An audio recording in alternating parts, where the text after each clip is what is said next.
My name is Janet Holloway, and I never imagined I would hear my own son tell me to leave his house. I was 65 years old when Daniel, my only child, stood in front of me and said with a steady voice, "Mom, you should find a new place to live." His wife, Megan, did not even look up from her phone when she added, "We cannot have a useless old woman here once the baby arrives." That single sentence shattered me more than any hardship I had endured in my life. I had raised Daniel alone after my husband walked out. I had worked nights, taken double shifts, and sacrificed everything so he could have opportunities I never had. And now I was being told I no longer belonged. 6 months earlier, I had sold my own modest home to help them with the down payment on theirs. $40,000 of my retirement savings went straight into their dream. They promised me it would only be temporary, that once they were on their feet, we would find a better arrangement. For half a year, I had lived in the converted garage behind their new house. I paid them rent, cooked their meals, and did their laundry while Megan rested through a difficult pregnancy. I even helped Daniel with the electrical wiring and flooring when we turned that garage into something livable. I thought I was being useful. In truth, I was being used. Imagine giving everything you have to your child only to be told you are no longer needed the moment life becomes uncomfortable. That is where my story begins. This is not just about a house or about a mortgage. It is about gratitude, dignity, and the moment you realize family love cannot exist without respect. I stood there in that kitchen listening to my son and his wife plan a future that did not include me, and I understood something very clearly. They thought they had all the power. What they did not know was that I still had cards to play. Chatfiua, people talk about sacrifice. They often imagine grand gestures. For me, sacrifice was not one dramatic moment, but thousands of small choices made across decades. After my husband left, I worked 2 jobs just to keep food on the table. There were mornings when I walked to the bus stop in the snow because I could not afford both bus fare and groceries. There were nights when I stayed awake sewing patches onto Daniel's jeans because buying new clothes was out of the question. I did not mind. Every ache in my body and every sleepless night felt worth it when I saw my son thrive. Daniel was my pride. When he graduated from college, I felt as if all the years of struggle had finally meant something. When he married Megan, I believed I was gaining a daughter. I remember standing in the church, tears in my eyes, convinced that the hardest years were behind me. I had no idea what was coming. When Daniel and Megan found the house they loved, the numbers simply did not work for them. Without help, the dream would slip away. I looked at my savings account, the small nest egg I had guarded for my own retirement, and I made a decision. I sold my home and handed them $40,000 for the down payment. They hugged me, told me it was temporary, and promised we would figure everything out together. I believed them because I wanted to believe. For the next 6 months, I lived in the garage that Daniel converted into a small apartment. I paid them rent every month, even though I had already given them my life savings. I cooked their meals, washed their clothes, and kept the house running, while Megan's pregnancy grew harder. Daniel worked long hours, and I wanted to ease their burden. I thought I was building a stronger family. Instead, I was building my own eviction notice. The signs were there. Megan stopped inviting me to family dinners. She would whisper on the phone about how cramped the house felt with me in the garage. Daniel grew quieter whenever I asked about the baby. The warmth I once felt in their eyes was slowly replaced by impatience. Then one evening, they finally said what had been hanging in the air for weeks. They wanted me gone.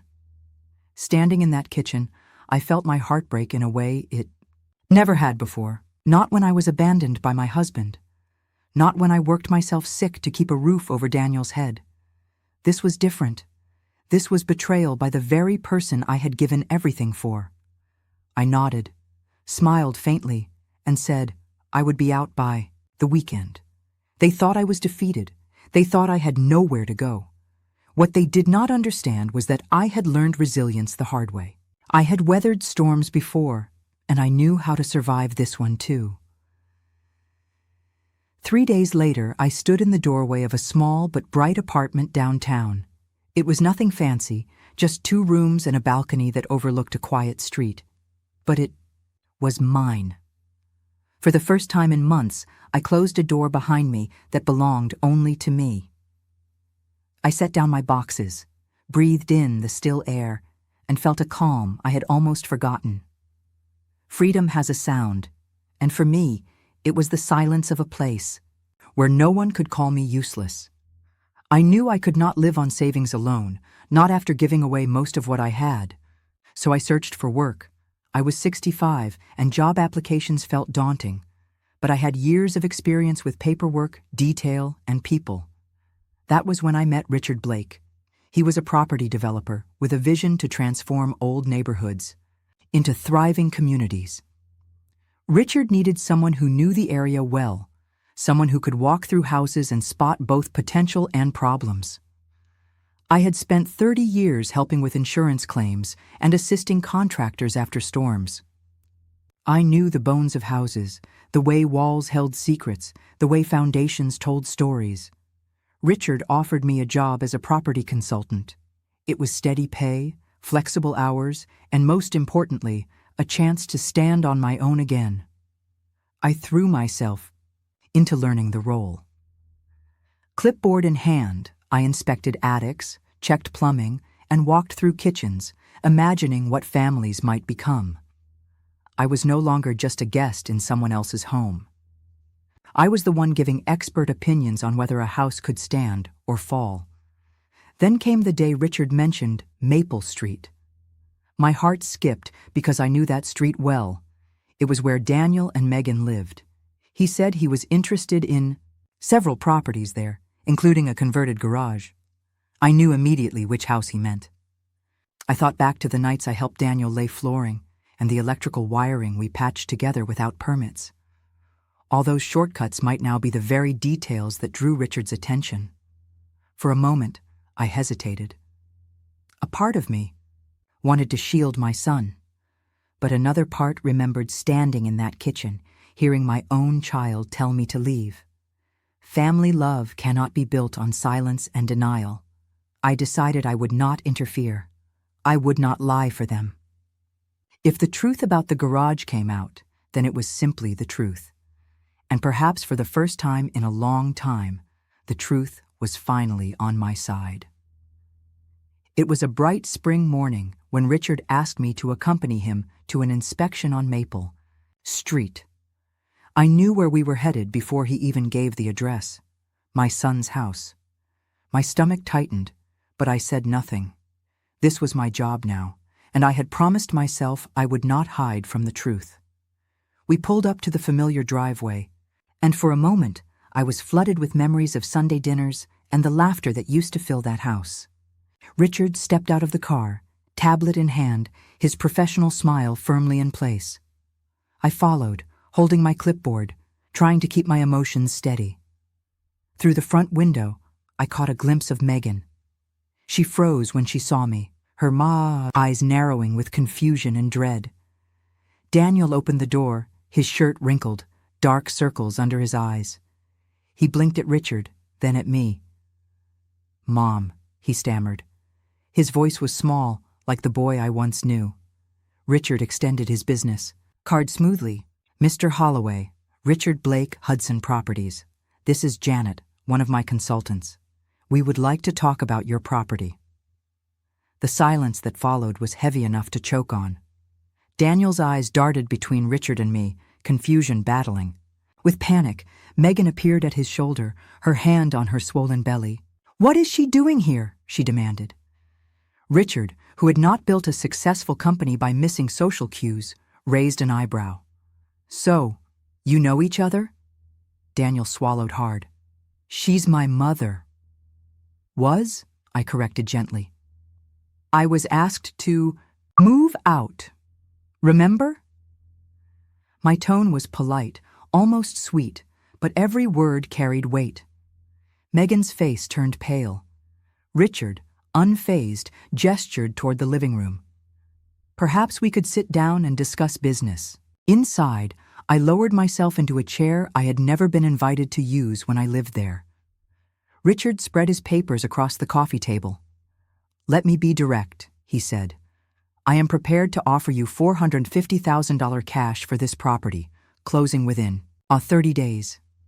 Daniel blinked rapidly. "We just bought this house," he whispered. Megan gasped. "That is more than we paid." Richard nodded. "It is a generous offer, but you should know we are redeveloping this entire block. The city has already approved infrastructure upgrades. There will be construction noise and inspections." And then, as if reading from a script, we had silently prepared, he added, "Our initial review suggests several homes here may have unpermitted modifications, garage conversions, for example." Daniel's Adam's apple bobbed as he swallowed.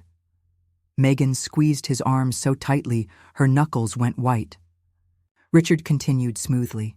"If the city finds unpermitted work during the redevelopment process, they will require full inspections and compliance. The costs can be significant. My offer stands until Friday. After that, the choice becomes harder." The room went utterly still.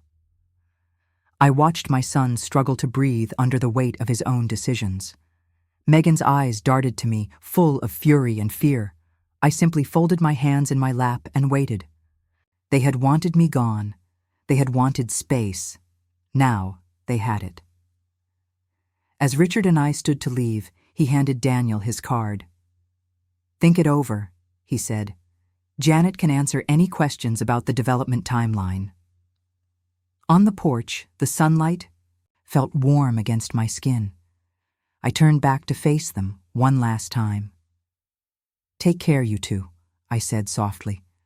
"I hope everything works out for the best." Then I walked down the steps, calm and steady, while behind me, their perfect little world began to crack. That evening, my phone rang before I had even finished unpacking groceries. Daniel's name flashed on the screen. I let it go to voicemail. Then Megan called. I ignored that too. When Daniel tried a second time, I finally answered. His voice was tight with panic. "Mom, what is going on? That man said he is planning to tear up the whole neighborhood." I kept my tone calm. "Richard is planning to improve the neighborhood. Property values will rise. That is good news for owners who want to sell." "We do not want to sell," Daniel snapped. "We just bought this place." "With my money," I reminded him. $40,000 that came out of my retirement. Money I will never see again. His silence was sharp, as though he had finally remembered the truth he had tried to ignore. The next day, Megan showed up at my apartment. Her makeup was smeared, her eyes red. She did not wait for an invitation. "Please, Janet," she begged. "I was wrong. I was stressed about the baby. I should not have said what I said. But this is insane. You cannot destroy us over one mistake." I leaned against the doorframe. "One mistake?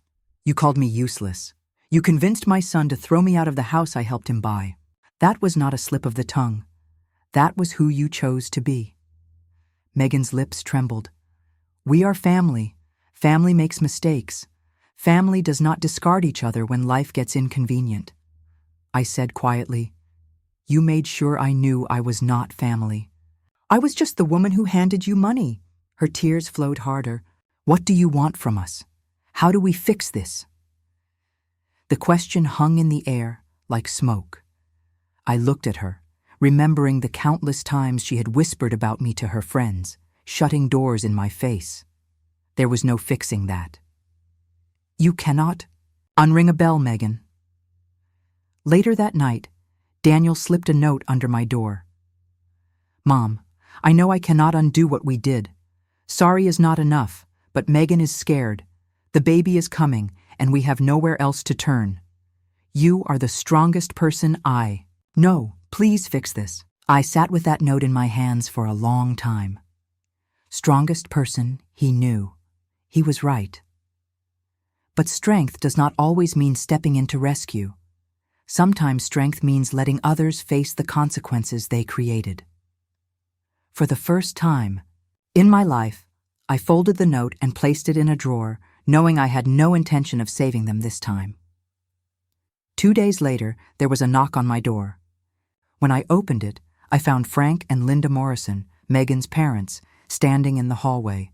I had not seen them since the wedding. Frank got straight to the point. "Janet, we need to talk about Daniel and Megan." I invited them in and poured coffee. Linda's face was pale, her hands twisting in her lap. Megan called us in tears.